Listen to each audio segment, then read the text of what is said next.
ಇಲ್ಲೊಂದು ಕ್ರೂರ ತಾಯಿ ಅವಳದೆ ಮಗಳಿಗೆ ಡ್ಯಾನ್ಸಿಂಗ್ ಹೇಳ್ಕೊಡ್ತಾ ಅವಳ ಬೆನ್ನ ಮೇಲೆ ಕಾಲಿಟ್ಟು ಬಲವಂತವಾಗಿ ಅವಳ ಕೈಯಿಂದ ಸ್ಟ್ರೆಚಿಂಗ್ ಮಾಡಿಸ್ತಾಳೆ.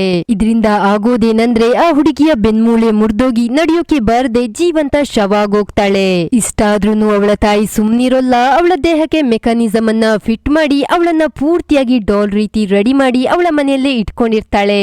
ಅದಾದ ಬಹಳಷ್ಟು ವರ್ಷಗಳ ನಂತರ ಆ ಮನೆಗೆನೆ 3 ಜನ ಬಂದು ಮನೆ ಒಳಗೆ ಡಾಲ್ ಇರೋದನ್ನ ನೋಡಿ ಅದರ ಮೇಲಿರೋ ಬಟ್ಟೆನ ತೆಗ್ದಾಗ ಅವರಿಗೆ ಗೊತ್ತಾಗುತ್ತೆ ಇದು ಡಾಲ್ ಅಲ್ಲ ಹುಡುಗಿ ಅಂತ. ಅವಳ ಮುಖ ಸುಕ್ಕುಗಟ್ಟದೆ ಇನ್ನು ಯಂಗ್ ಆಗಿ ಇರುತ್ತೆ. ಆ ಡಾಲ್ ನಿಂತಿರೋ ಫ್ಲೋರ್ ಕೆಳಗೆ ಒಂದು ಲಾಕ್ ಇದ್ದು ಅದನ್ನ ಅನ್ಲಾಕ್ ಮಾಡ್ಬೇಕಾದ್ರೆ ಆ ಡಾಲ್ ರೋಬೋಟ್ ರೀತಿ ಡ್ಯಾನ್ಸ್ ಮಾಡಿ ಡ್ಯಾನ್ಸ್ ಎಲ್ಲ ಮುಗ್ದ ನಂತರ ಆ ಡಾಲಿಗೆ ಗೊತ್ತಾಗುತ್ತೆ ಅದ್ರ ಆಸುಪಾಸು ಯಾರೋ ಇದ್ದಾರೆ ಅಂತ. ಕಣ್ಣಿಗೆ ಸ್ಟಿಚ್ ಮಾಡಿದ್ದ ಕಾರಣ ಸ್ಮೆಲ್ ನ ಮುಖಾಂತರನೇ ಅಲ್ಲಿ ಇರೋದು ಹುಡುಗಿ ಅಂತ ತಿಳ್ಕೊಂಡು ಅವಳ ಮೇಲೆ ಅಟ್ಯಾಕ್ ಮಾಡುತ್ತೆ. ಆದ್ಮೇಲೆ ಅಲ್ಲಿ ಏನಾಯ್ತು, ಆ 3 ಜನ ಈ ಮನೆಗೆ ಯಾಕೆ ಬಂದ್ರು, ಈ ಎಲ್ಲ ವಿಷಯನ ಈ ಮೂವಿಲಿ ನೋಡೋಣ ಬನ್ನಿ. ಮೂವಿಯ ಆರಂಭ ಒಂದು ಸಿಟಿಯಿಂದ ಆಗುತ್ತೆ. ಅಲ್ಲಿ ನಾವು ಗಮನಿಸಬಹುದು ಬಹಳಷ್ಟು ಮಕ್ಕಳ ಮಿಸ್ಸಿಂಗ್ ಪೋಸ್ಟರ್ ಇರೋದನ್ನ. ಅಲ್ಲಿಂದ ಸ್ವಲ್ಪ ದೂರ ಬಸ್ ಸ್ಟ್ಯಾಂಡ್ ಅಲ್ಲಿ ಲೂಸಿ ಅಂತ ಹೇಳೋ ಹುಡುಗಿ ಕೂತಿದ್ದು ಅವಳ 2 ಕಣ್ಣಿನ ಕಲರ್ ಡಿಫ್ರೆಂಟ್ ಆಗಿರುತ್ತೆ.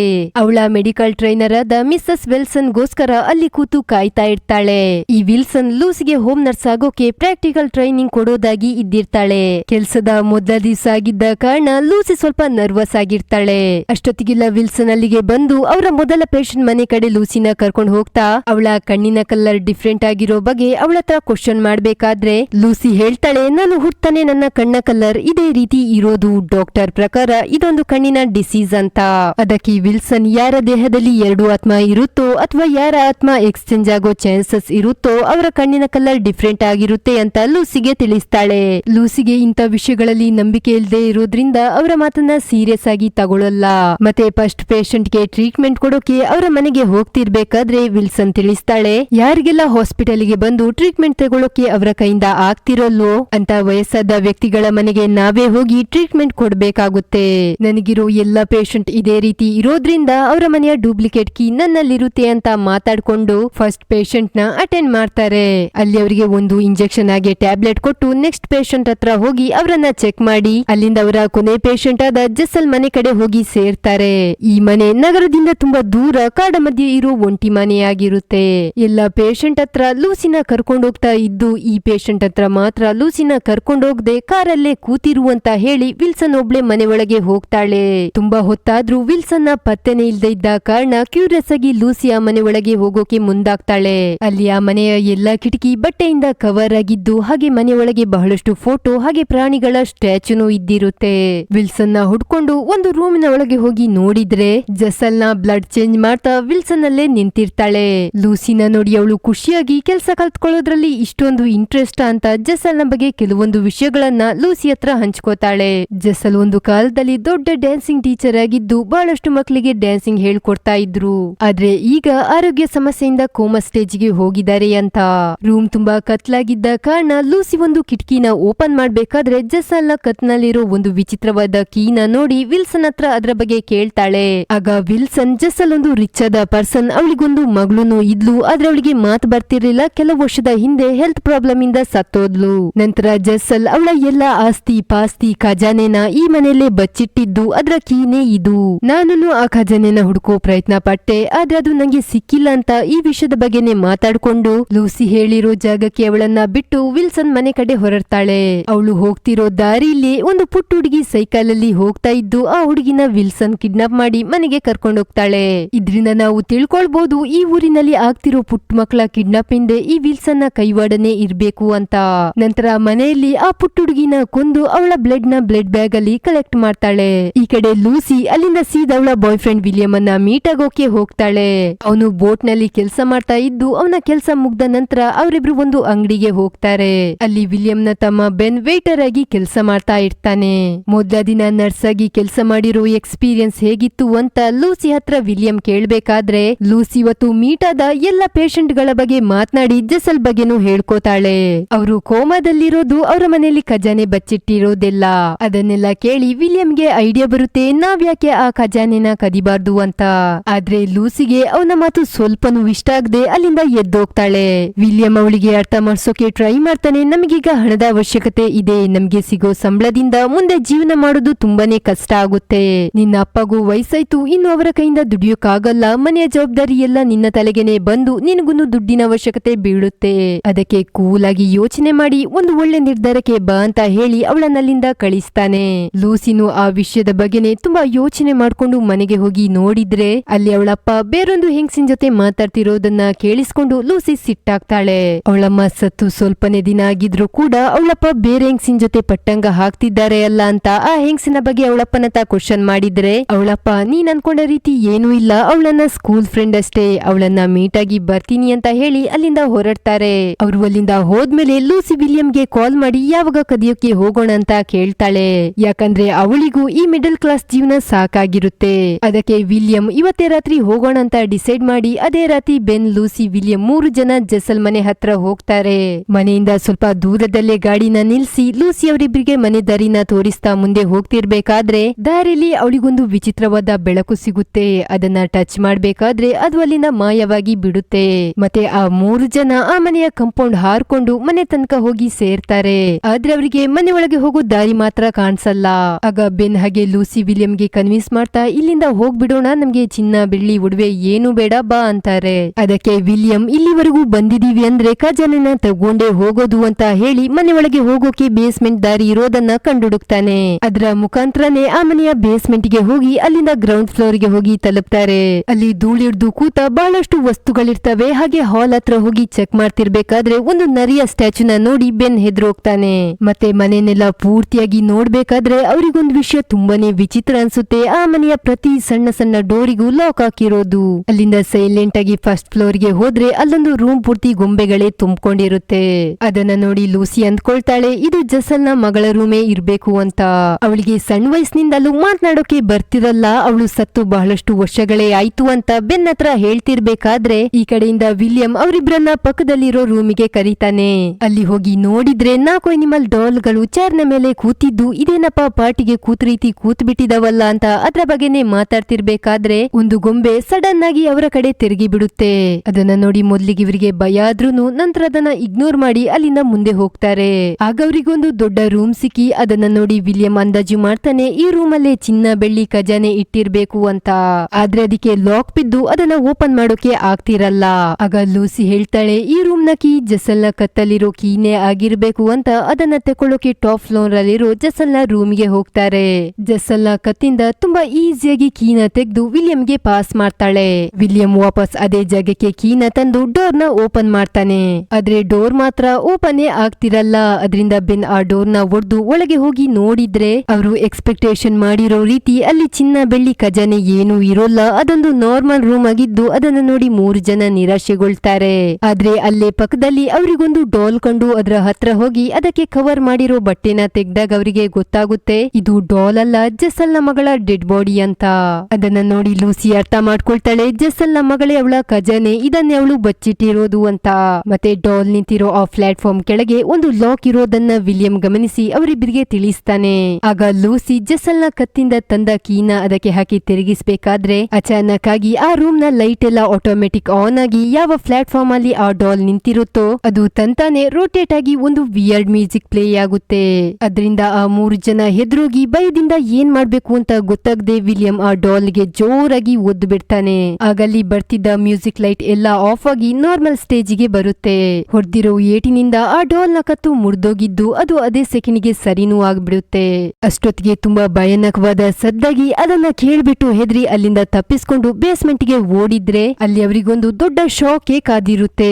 ಅವರು ಬೇಸ್ಮೆಂಟ್ ಒಳಗೆ ಬಂದ ದಾರಿ ಇದೆ ಅಲ್ವಾ, ಅದನ್ನ ಯಾರೋ ಬಂದ್ ಮಾಡಿದ್ದು. ಅದನ್ನ ನೋಡಿ ಟೆನ್ಷನ್ ಆಗಿ ಈ ತರ ಎಲ್ಲ ಹೇಗಾಗೋಕೆ ಸಾಧ್ಯ ಅಂತ ಯೋಚನೆ ಮಾಡ್ತಾರೆ.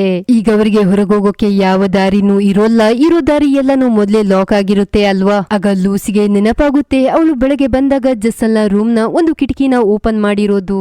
ಈಗ ಅದೇ ನಮ್ಗೆ ಹೊರಗೋಗೋಕಿರೋ ಕೊನೆ ದಾರಿ ಅಂತ ಜೆಸಲ್ನ ರೂಮ್ ಗೆ ಹೋಗ್ತಾರೆ.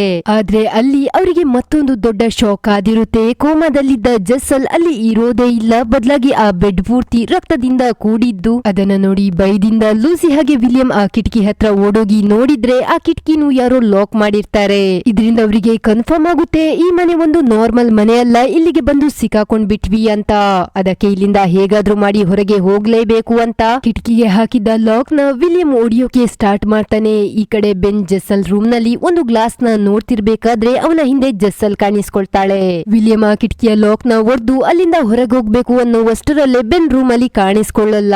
ಎಲ್ ಹೋದಪ್ಪ ಇವನು ಅಂತ ಅವನನ್ನ ಹುಡ್ಕೊಂಡು ಹೋಗ್ತಾರೆ. ಮತ್ತೊಂದ್ ಕಡೆ ಬೆನ್ ಒಂದು ರೂಮ್ ನಲ್ಲಿ ಲಾಕ್ ಆಗಿದ್ದು ಅಲ್ಲಿಂದ ಹೊರಗೋಗೋಕೆ ಒಂದೇ ಒಂದು ಡೋರ್ ನು ಅವನ್ಗೆ ಸಿಕ್ತಿರಲ್ಲ. ಅಲ್ಲಿ ಆಪರೇಷನ್ ಗೆ ಬೇಕಿರೋ ಬಹಳಷ್ಟು ಐಟಮ್ ಗಳಿದ್ದು ಅವುಗಳನ್ನೆಲ್ಲ ನೋಡಿ ಬೆನ್ ಟೆನ್ಷನ್ ಆಗ್ತಾನೆ. ಆಗ ರೂಮ್ ನಲ್ಲಿ ಮಕ್ಕಳು ನಗುವಂತ ಸದ್ದಾಗಿ ಅದರಿಂದ ಅವನ ಟೆನ್ಷನ್ ಹೆಚ್ಚಾಗಿ ಹೋಗ್ತಿರ್ಬೇಕಾದ್ರೆ ಅಲ್ಲಿಗೆ 3 ಜನ ಮಕ್ಕಳು ಬಂದು ಡ್ಯಾನ್ಸಿಂಗ್ ಮಾಡ್ಕೊಂಡು ಬೆನ್ನ ಮೇಲೆ ದಾಳಿ ಮಾಡಿ ಅವನ ಕತ್ತಿಗೆ ಚಾಕು ಹಾಕಿ ಕೊಂದು ಬಿಡ್ತಾರೆ. ಈ ಕಡೆ ಲೂಸಿ ಹಾಗೆ ವಿಲಿಯಂ ಬೆನ್ನ ಮನೆ ಪೂರ್ತಿ ಹುಡುಕ್ತಿರ್ಬೇಕಾದ್ರೆ ಲೂಸಿಗೆ ಒಂದು ಜಾಗದಲ್ಲಿ ನೋಟ್ ಸಿಗುತ್ತೆ. ಅದರಿಂದ ಅವಳಿಗೆ ಗೊತ್ತಾಗುತ್ತೆ ಜೆಸ್ಸಲ್ ನ ಮಗಳ ಹೆಸರು ಆನಾ ಅಂತ. ಮತ್ತೆ ಅದನ್ನ ಅಲ್ಲೇ ಇಟ್ಟು ಒಬ್ಬೊಬ್ರು ಒಂದೊಂದ್ ದಿಕ್ಕಿನ ಕಡೆ ಬೆನ್ನ ಹುಡುಕ್ತಾ ಹೋಗ್ತಾರೆ. ಲೂಸಿ ಒಂದು ರೂಮ್ಗೆ ಹೋದಾಗ ಅಲ್ಲಿ ಬಹಳಷ್ಟು ಟಾಯ್ಗಳು ಡೈನಿಂಗ್ ಟೇಬಲ್ ಅಲ್ಲಿ ಕೂತಿದ್ದು ಅದು ಲೂಸಿನ ನೋಡ್ತಿದ್ದಂಗೆನೆ ಸಡನ್ ಆಗಿ ಅವಳ ಕಡೆ ತಿರ್ಕೊಂಡ್ ಬಿಡುತ್ತೆ. ಅದನ್ನ ಇಗ್ನೋರ್ ಮಾಡಿ ಮುಂದೆ ನೋಡಿದ್ರೆ ಜೆಸ್ಸಲ್ ಅಲ್ಲೇ ಕೂತಿರ್ತಾಳೆ. ಅವಳನ್ನ ನೋಡಿ ಅಲ್ಲಿಂದ ಓಡೋಗ್ಬೇಕು ಅನ್ನುವಷ್ಟರಲ್ಲೇ ಜೆಸ್ಸಲ್ ಅವಳನ್ನ ಕಂಟ್ರೋಲ್ ಮಾಡಿ ಅವಳ ಮುಂದೆನೆ ಕೂರ್ಸಿ ಅವಳ ಕೈನ ಹಿಡ್ಕೊಂಡು ಇವಳ ಪಾಸ್ಟ್ ಲೈಫ್ ಅನ್ನ ತೋರಿಸ್ತಾಳೆ. ಅದ್ರಲ್ಲಿ ಜೆಸ್ಸಲ್ ಒಂದು ಡ್ಯಾನ್ಸಿಂಗ್ ಟೀಚರ್ ಆಗಿ ಎಲ್ಲ ಮಕ್ಕಳಿಗೆ ಡ್ಯಾನ್ಸ್ ಹೇಳ್ಕೊಡ್ತಿರ್ಬೇಕಾದ್ರೆ ಒಂದು ಹುಡುಗಿ ಡ್ಯಾನ್ಸ್ ಸ್ಟೆಪ್ ನ ಸರಿಯಾಗಿ ಮಾಡದೇ ಇರೋ ಕಾರಣ ಅವಳಿಗೆ ಬೈದು ಅಲ್ಲಿಂದ ಹೊರಗೆ ಕಳಿಸ್ತಾಳೆ. ಆ ಹುಡುಗಿನು ಮನೆ ಕಡೆ ಹೋಗೋಕೆ ಅವಳ ಐಟಮ್ ನ ತೆಗೊಳ್ತಿರ್ಬೇಕಾದ್ರೆ ಆನ್ ಅವಳನ್ನ ಕರೀತಾಳೆ. ಈ ಕಡೆ ಡ್ಯಾನ್ಸ್ ಹೇಳ್ಕೊಡ್ತಿದ್ದ ಜೆಸ್ಸಲ್ಗೆ ಆ ಹುಡುಗಿಯ ಕಿರ್ಚಾಟ ಕೇಳಿ ಬಂದು ಎಲ್ಲ ಮಕ್ಕಳನ್ನ ಮನೆಗೆ ಕಳಿಸಿ ಆ ಸದ್ದು ಬರೋ ಕಡೆನೆ ಹೋಗಿ ನೋಡಿದ್ರೆ ಆನಾ ಆ ಹುಡುಗಿನ ಕೊಂದು ಅವಳ ರಕ್ತನ ಕುಡಿತಾ ಇರ್ತಾಳೆ. ಇದರಿಂದ ನಮ್ಗೆ ಗೊತ್ತಾಗುತ್ತೆ ಆನಾ ಹಾಗೆ ಜೆಸ್ಸಲ್ ವ್ಯಾಂಪೈರ್ ಅಂತ, ಅಂದ್ರೆ ರಕ್ತ ಪಿಶಾಚಿಗಳು. ಆನಾ ಮಾಡಿರೋ ಈ ಕೆಲ್ಸದಿಂದ ಜೆಸ್ಸಲ್ಗೆ ತುಂಬಾನೇ ಕೋಪ ಬಂದು ಅವಳಿಗೆ ಬೈತಾ, ನಿನ್ಗೆ ಎಸ್ಸಲ ಹೇಳೋದು ನಮ್ಗೆ ಪರಿಚಯ ಇರೋರನ್ನ ಸಾಯಿಸೋಕೆ ಹೋಗ್ಬಾರ್ದು ಅಂತ ಯಾಕೆ ನಿಂಗ್ ಅರ್ಥ ಆಗಲ್ಲ? ಯಾರಿಗಾದ್ರೂ ಅನುಮಾನ ಬಂದ್ರೆ ನಮಗೇನೆ ಕಷ್ಟ ಅಂತ ಅವಳ ಮೇಲೆ ಕೂಗಾಡ್ತಾರೆ. ಇದರಿಂದ ಬೇಸರಗೊಳ್ಳು ಆನಾ ಅವಳಮ್ಮನ ಸವಾಸನೆ ಬೇಡ ಅಂತ ಮನೆ ಬಿಟ್ಟು ಹೋಗ್ತಿರ್ಬೇಕಾದ್ರೆ ಸಡನ್ ಆಗಿ ಗಾಳಿಲಿ ಲೆವಿಟೇಟ್ ಆಗಿ ಅವಳ ಸ್ಕಿನ್ ಎಲ್ಲ ಸುಡೋಕೆ ಶುರುವಾಗುತ್ತೆ. ಆನಾಳ ಬಾಡಿ ಎಷ್ಟು ಸೆನ್ಸಿಟಿವ್ ಆಗಿರುತ್ತೆ ಅಂದ್ರೆ ಸ್ವಲ್ಪನೇ ಸ್ವಲ್ಪ ಬಿಸಿಲು ಅವಳ ಮೇಲೆ ಬೀಳ್ತಿದ್ದಂಗೆನೆ ಅವಳ ದೇಹ ಸುಡೋಕೆ ಶುರುವಾಗಿರುತ್ತೆ. ಆಗ ಜೆಸ್ಸಲ್ ಅದನ್ನ ನೋಡಿ ಅವಳ ಮಗಳನ್ನ ಕಾಪಾಡಿ ಒಳಗೆ ಕರ್ಕೊಂಡೋಗಿರ್ತಾಳೆ. ಬೆನ್ನ ಸಾಯಿಸಿರೋ ಆ 3 ಹುಡುಗಿರು ಆನಾ ಕೊಂದ ಜೆಸ್ಸಲ್ ನ ವಿದ್ಯಾರ್ಥಿಗಳೇ ಆಗಿರ್ತಾರೆ. ಆ ಫ್ಲಾಶ್ ಬ್ಯಾಕ್ ಇಂದ ಪ್ರೆಸೆಂಟ್ ಗೆ ಬಂದಾಗ ಲೂಸಿ ಮುಂದೆ ಜೆಸ್ಸಲ್ ಇರಲ್ಲ. ಈ ಕಡೆ ವಿಲಿಯಂ ಒಂದು ಕಿಟಕಿಯ ಲಾಕ್ ಅನ್ನ ಹೊಡಿತಿರ್ಬೇಕಾದ್ರೆ ಅವನ ತಮ್ಮ ಬೆನ್ ಅಲ್ಲಿಗೆ ಬರ್ತಾನೆ. ಅವನು ಪೂರ್ತಿಯಾಗಿ ರಕ್ತದಿಂದ ಕೂಡಿದ್ದು ಅವನ ಹತ್ರ ಹೋಗಿ ಅವನ ಮುಖದ ಮೇಲಿರೋ ಬಟ್ಟೆನ ತೆಗಿಬೇಕಾದ್ರೆ ಸಡನ್ ಆಗಿ ವಿಲಿಯಂ ಮೇಲೆನೆ ಬಿದ್ದು ಅವನನ್ನ ಸಾಯಿಸೋಕೆ ಟ್ರೈ ಮಾಡ್ತಾನೆ. ಇಲ್ಲಿ ಇವರಿಬ್ರು ಜಗಳ ಆಡ್ತಿರೋ ಸದ್ದು ಹೊರಗಿದ್ದ ಲೂಸಿನು ಕೇಳಿಸ್ಕೊಂಡ್ರು. ವಿಲಿಯಂನ ಕಾಪಾಡೋಕೆ ಅವಳ ಕೈಲಿ ಆಗಲ್ಲ, ಯಾಕಂದ್ರೆ ಅವನಿರೋ ರೂಮ್ ಮೊದ್ಲೇ ಲಾಕ್ ಆಗಿರುತ್ತೆ. ಮತ್ತೊಂದ್ ಕಡೆ ರೂಮ್ ನೊಳಗೆ ವಿಲಿಯಂ ಅವನ ಜೀವನ ಉಳಿಸ್ಕೊಳ್ಳೋಕೆ ಪಕ್ಕದಲ್ಲಿದ್ದ ಕತ್ರಿಲಿ ಮೊದ್ಲೇ ಸತ್ತಿದ್ದವನ ತಮ್ಮನನ್ನ ಕೊಂದು ನಿಟ್ಟಿಸ್ರು ಬಿಡ್ಬೇಕಾದ್ರೆ ಹಿಂದಿನಿಂದ ಜೆಸ್ಸಲ್ ಬಂದು ವಿಲಿಯಂನ ಮೇಲೆ ಅಟ್ಯಾಕ್ ಮಾಡಿ ಅವನ ರಕ್ತನ ಕುಡಿತಾಳೆ. ಲೂಸಿಗೆ ಅಲ್ಲಿ ಆಗ್ತಿದ್ದ ವಿಷಯದಿಂದ ಭಯ ಆಗಿ ಆನಾ ಇರೋ ರೂಮ್ಗೆನೆ ಹೋಗಿ ಡಾಲ್ ನ ನೋಡಿದ್ರೆ ಡಾಲ್ ನ ಮೂಗ್ನಿಂದ ರಕ್ತ ಬರ್ತಾ ಇರುತ್ತೆ. ಇದ್ರಿಂದ ಆನಾ ಇನ್ನು ಬದುಕಿದಾಳೆ ಅನ್ನೋದು ಗೊತ್ತಾಗುತ್ತೆ. ಅವಳ ಮೂಗ್ನಿಂದ ಬರ್ತಿದ್ದ ರಕ್ತನ ಒರೆಸ್ಬೇಕಾದ್ರೆ ಮತ್ತೊಮ್ಮೆ ಅದೇ ಫ್ಲಾಶ್ ಬ್ಯಾಕಿಗೆ ಹೋಗಿ ಮುಂದೇನಾಯ್ತು ಅನ್ನೋದನ್ನ ನೋಡ್ತೀವಿ. ಜೆಸ್ಸಲ್ ಅವಳ ಮಗಳನ್ನ ಕಾಪಾಡಿ ಮನೆ ಒಳಗೆ ಕರ್ಕೊಂಡ್ ಬಂದು ಬಲವಂತವಾಗಿ ಅವಳ ಕೈಯಿಂದ ಡ್ಯಾನ್ಸ್ ಪ್ರಾಕ್ಟೀಸ್ ಮಾಡಿಸ್ತಾ ಅವಳ ಬೆನ್ನಿಗೆ ಕಾಲಿಟ್ಟು ಬೆನ್ ಮೂಳೆನೆ ಮುರಿದಾಕ್ತಾಳೆ. ಇದರಿಂದ ನಮ್ಗೆ ಗೊತ್ತಾಗುತ್ತೆ ಜೆಸ್ಸಲ್ ಡ್ಯಾನ್ಸಿಂಗ್ ನೆಪದಲ್ಲಿ ಅವಳ ಮಗಳು ಆನಾಗೆ ತುಂಬಾನೇ ಟಾರ್ಚರ್ ಮಾಡ್ತಾ ಇದ್ಲು ಅಂತ. ಇದೇ ಕಾರಣ ಆಗಿರುತ್ತೆ ಆನಾ ಮನೆ ಬಿಟ್ಟು ಅವಳ ಅಮ್ಮನಿಂದ ದೂರ ಹೋಗೋಕೆ.